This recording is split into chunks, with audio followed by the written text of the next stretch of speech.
At the IHSA State Final Four Coaches Conference call, 4A coaches were talked to today, and our own Auburn head coach, Bryan Ott, talked about his star senior, Trayvon Tyler, and what he means to the Knights.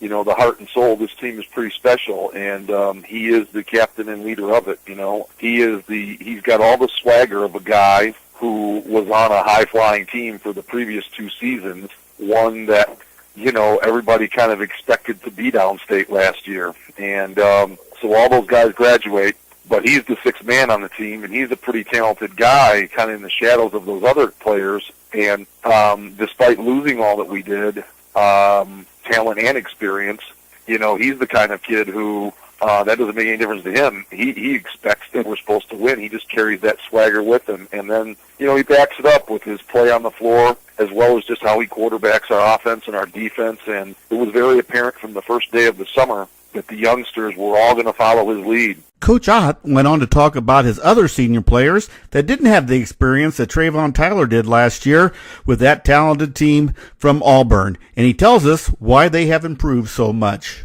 Unheralded and unselfish players, so they certainly follow Trey's lead, but they all play their roles extremely well. Pat Davis is left-handed point guard who knows what he can do, knows what he can't do. He does a great job of breaking down the defense and dishing the ball to somebody else. He's very, very quick, you know, but he's not a great shooter, and so he's not really trying to force up shots, and but it's also very hard to contain him. So he does a nice job of being a setup man. And Devin Richardson comes off the bench and just does a solid job defending the post and boxing out, getting rebounds, and he's found a way to get some key finishes for us inside. And, you know, Juwan Parchment is a Division I athlete who's out there guarding somebody a lot bigger than him every night and, you know, getting offensive and defensive rebounds, and he's really come into his own over the course of this season as a basketball player. He was making free throws and that kind of thing.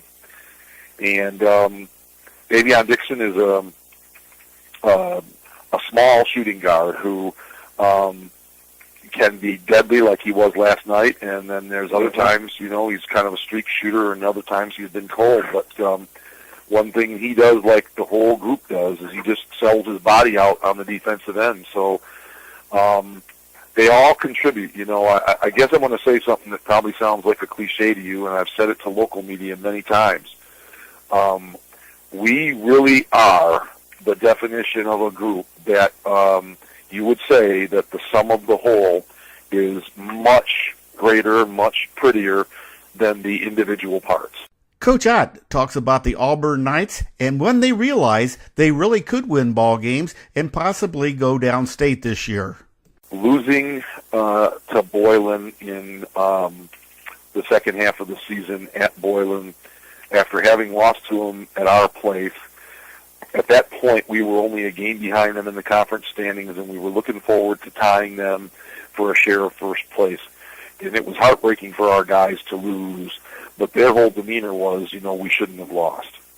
And then a couple of weeks after that, we went on the road to Hononegah and lost in overtime, the very last, less than 1 second of overtime on a controversial call that sent the player to the free throw line. You know, again, as much as that one hurt, they felt like, okay, well, we're going to see those guys again, we felt, in the regional. So I don't know if there's a game where you could say, okay, we played so well in this one, it looks like we could make a run to state. But those guys certainly believed that, you know, that the sectional was a winnable sectional. And I think that, you know, guys, individuals have stepped up and made individual plays when they had to. Trayvon Tyler has made plays all season long for his team when he had to. And there have been moments during the season when we felt like, wow, we just got a really nice win. I mean, as coaches, we felt that way. But our kids expect to beat everybody they play, and I mean, they just do. So I think that they, certainly Trayvon has felt all season like, we're going downstate, we're going downstate. That's been his mentality. So I can't really put my finger on a win. I do know those 2 losses affected us, and, just as further motivation. Coach Ott was then asked, will you have to make changes for the very talented Chicago Curie Condors team, or will you keep playing the way you've played all season long? It's March 16th today, and at this point, for better or for worse, we are what we are. We have felt very strongly in most years here that the way we need to play is a full court game, and that we're going to try to make that happen through man-to-man pressure in the full court, and that we're going to run out and get transition baskets whenever possible.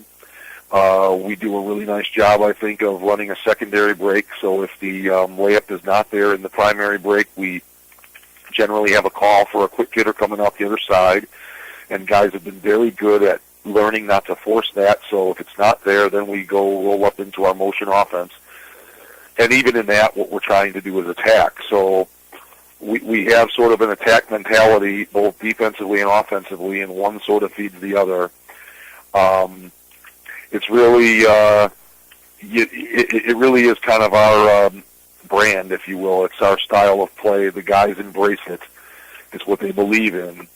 So I think, I know that other people may feel differently, but I just think at this point, like you said, we are what we are, and we have to play the way that got us here. Now, I will say that, Curie is every bit as athletic, if not more so, than us, with some real special talent. And they may force us to adjust defensively, either in the half court or the full court. It may force us to do a few things differently. We do have a couple of zone presses in our arsenal that we use from time to time.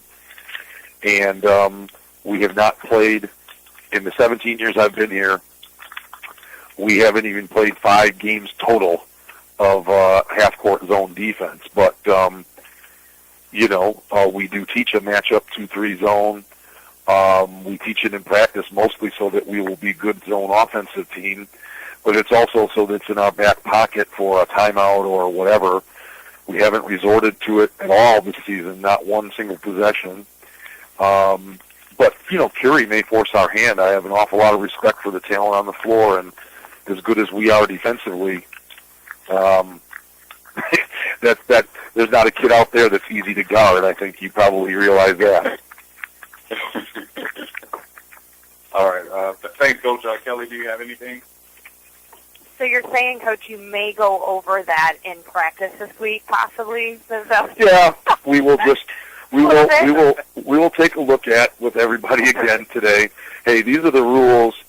If we find ourselves needing to play zone, but I can definitely tell you that would not be the approach at first. Our guys believe in what we do, and they're going to want to play the way that we've always played. What makes them so good is just anybody that has gotten this far generally is a very good team and an excellent team. And I think that they have the Division I recruits that we don't have. You can start there. There's a reason that you've got numerous kids on that team that college scouts are salivating over. So that's a person who has a terrific ability with the basketball, and anytime you have that high individual skill level, that makes for a difficult chore defensively, man on man.